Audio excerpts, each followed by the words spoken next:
You are driving on the freeway near a large truck. You should drive A. Directly in front of the truck. B. Directly to the sides of the truck. C. Closer behind the truck than you would a passenger car. D. Farther behind the truck than you would a passenger car.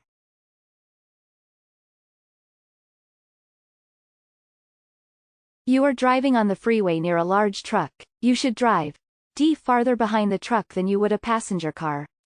Large vehicles like trucks, tractor-trailers, and buses have much larger blind spots than passenger vehicles. These blind spots, also referred to as no zones, exist to either side, in front, and behind the large vehicles. For this reason, you should increase your following distance when driving behind a large truck.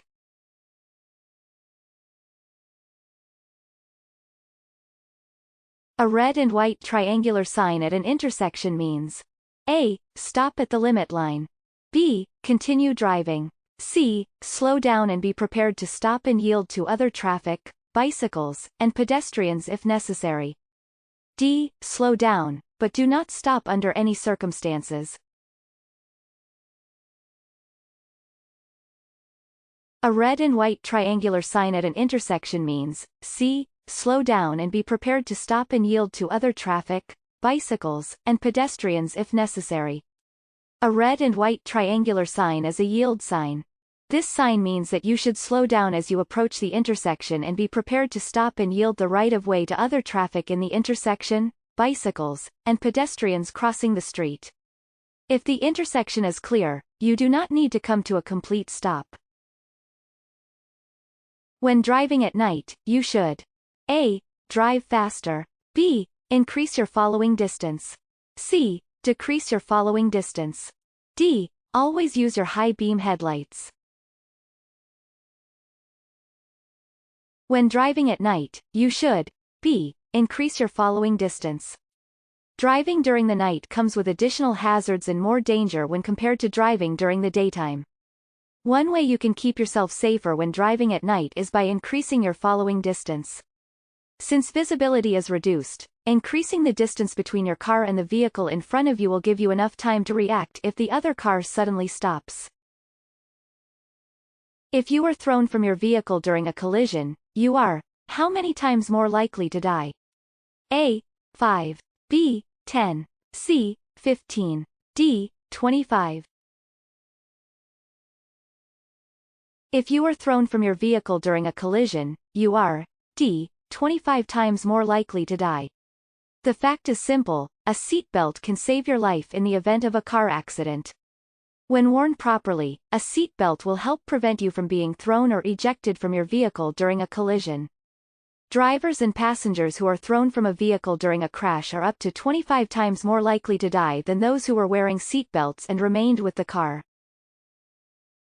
What are the consequences if you fail to stop for a school bus with flashing red lights? A. There are no consequences. B. A warning from a police officer. C. Expensive fines and a suspended driver's license. D. A minor traffic ticket. What are the consequences if you fail to stop for a school bus with flashing red lights? C. Expensive fines and a suspended driver's license. Failing to stop for a school bus when it has its red lights flashing or stop sign extended is a serious traffic offense.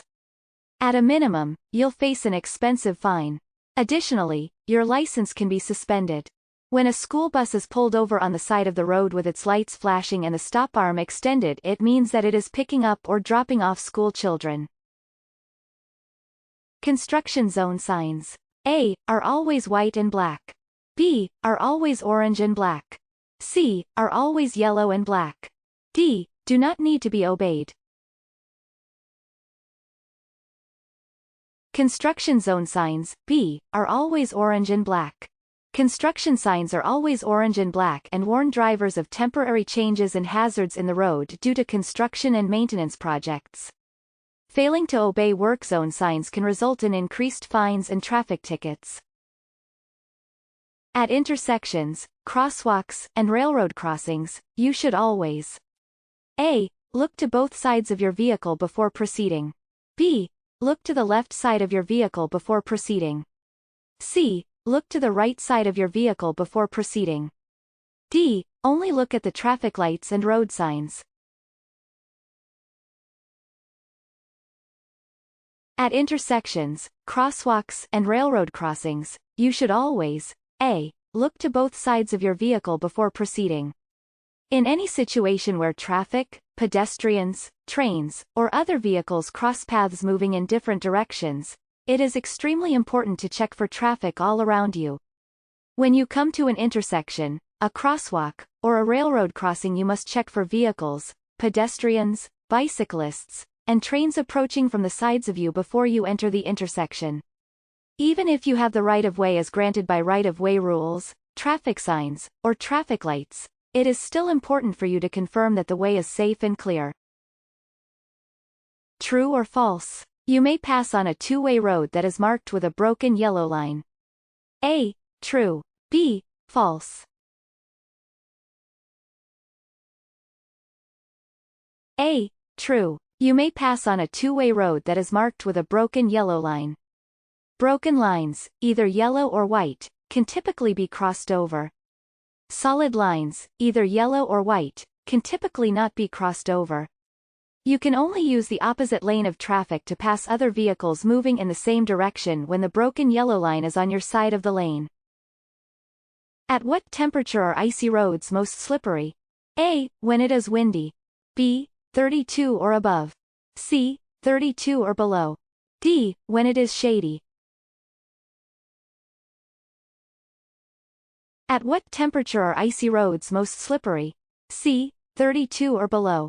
The freezing point of water is 32, which means that icy roads are most slippery when the air temperature is at or below that point. Temperatures at or below freezing can make driving extremely dangerous. Icy spots on the road can form even in places where you don't expect it. When you are getting ready to drive, you should A. Honk your horn to alert everyone that you are beginning to drive. B. Immediately start the car and put it in gear. C. Adjust your mirrors, then your seat, and fasten your seat belt. D. Adjust your seat, then your mirrors, and fasten your seat belt.